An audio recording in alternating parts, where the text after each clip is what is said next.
All right, so on April 9th, a NASDAQ company you've probably never heard of signed a partnership with a cybersecurity startup you've definitely never heard of, and they're calling it Asia Pacific's first preemptive AI fraud defense.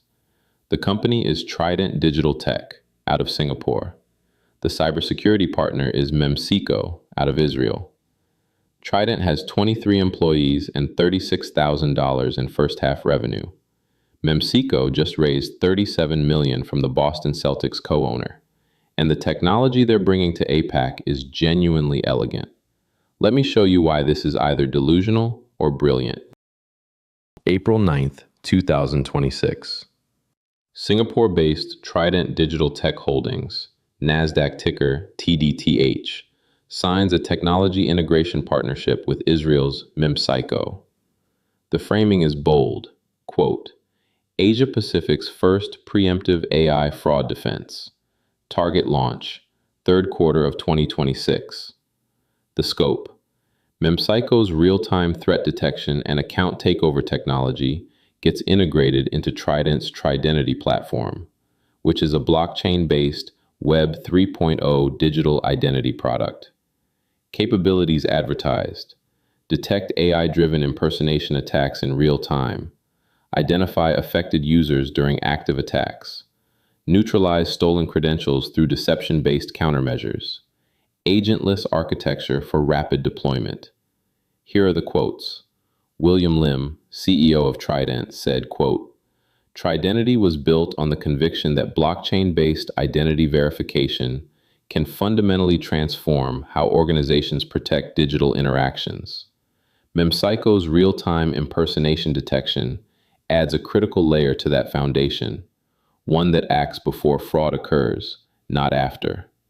And Israel Mason, CEO of Memcyco, said, quote, Fraud in Asia Pacific is evolving faster than most organizations can respond.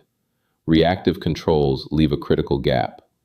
By combining Tridentity's identity infrastructure with Memcyco's real-time detection and disruption capabilities, we enable organizations to stop digital impersonation and account takeover attacks before and during execution. That's the happy version. Now let me show you why APAC has to be desperate enough for any version of this to work. February 2024, Hong Kong. A finance worker at an engineering firm called Arup gets a video call from his CFO. Colleagues are on the call. Everyone looks normal. He wires $25.6 million across 15 transactions. Every face on that call was a deepfake. Every one. That's when APAC Enterprise Finance hit the AI fraud era, and the numbers since are brutal. Deepfake fraud in APAC grew 1,500% from 2022 to 2023 per KeepNet Labs. Then another 194% the next year. Pig butchering scams have cost an estimated $75 billion globally since 2020. In 2025 alone, $7.2 billion across 61,000 complaints. And here's the disturbing part. The Center for Strategic and International Studies estimates 220,000 trafficked workers are forced to run these scams from compounds in Cambodia and Myanmar. This is not script kiddies. This is industrialized crime at scale. Singapore's MAS went live with a shared responsibility framework in December 2024.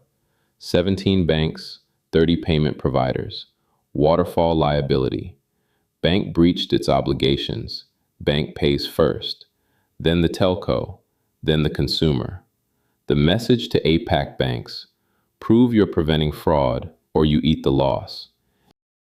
Memcyco's flagship product is called the Nano-Defender. Here's how it works. Memcyco embeds a tamper-resistant piece of JavaScript into the real website's code. When a phishing crew clones that site to spin up a lookalike at evil-bank-login.com, they copy the HTML and JavaScript wholesale, including the Nano-Defender. The attacker doesn't know it's there. The moment a victim lands on the clone and starts typing their credentials, the Nano-Defender phones home to the legitimate brand. In real time, specific message, device ID XYZ123, user John.doe, is active on evil-bank-login.com right now. The attacker's own cloning becomes a tripwire. The brand gets a real-time map of who's being attacked while it's happening. Memcyco claims they've stopped 3.5 million account takeover attempts this way, mapped 500 million unique device identities. They've built 2 more layers. Device DNA, persistent fingerprinting that survives VPN, cache clearing, and IP rotation, and a digital watermark users can visually verify on the real site, but that can't be replicated on clones. The funding validates it. $37 million Series A in January 2026, led by NAventures, National Bank of Canada's venture arm, with PAGS Group, Steve Pagliuca's family office, Bain Capital senior advisor, Boston Celtics co-owner. National Bank of Canada was a Memcyco customer first, then they invested. That's the rarest endorsement in cybersecurity. Let me give you the Trident numbers. Market cap, 16.6 million US dollars. 23 employees. H1 2025 revenue, $36,612. $36,000 in half a year, down 90% year over year. Full year 2024 was $465,000 in revenue against $8 million in losses. 11 days after the Memcyco announcement, on April 24th, Trident is doing a 1-for-30 reverse stock split. The textbook microcap move to keep a NASDAQ listing when shares drift toward $1. Stack Trident's week, April 9th, Memcyco APAC fraud defense.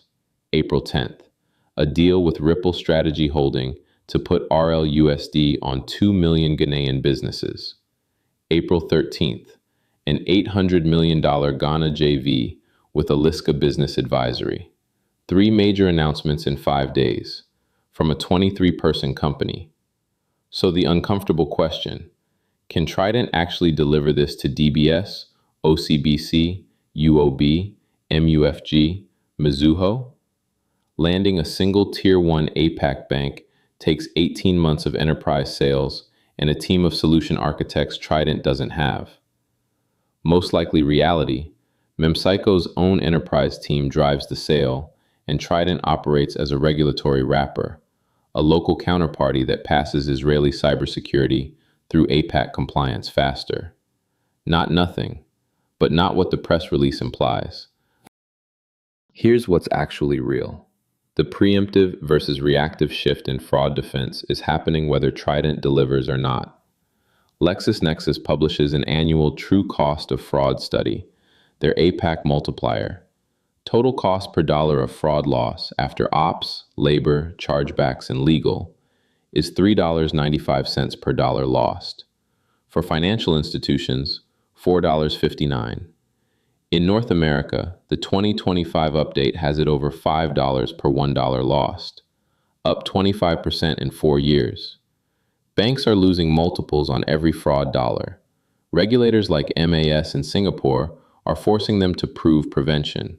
Traditional reactive tools cannot solve this. And Memcyco is one of the only companies in the world with a preemptive architecture that genuinely works. The deal shape, read honestly. Memcyco gets APAC presence and a local counterparty that accelerates regulatory approval. Trident gets narrative momentum into a reverse split. The actual APAC banks get best-in-class impersonation defense through a faster integration path. Everyone has a reason to want this to work. What I'd watch for by Q4 2026. A named APAC bank as first customer. Actual deployed traffic through Tridentity. A public SDK integration announcement. If any of those happen, Trident earned the partnership and the signal is real. If none of them happen, then APAC fraud is so bad that even the most mismatched commercial wrapper in cybersecurity looked like a good trade. Look, here's what I want you to take away.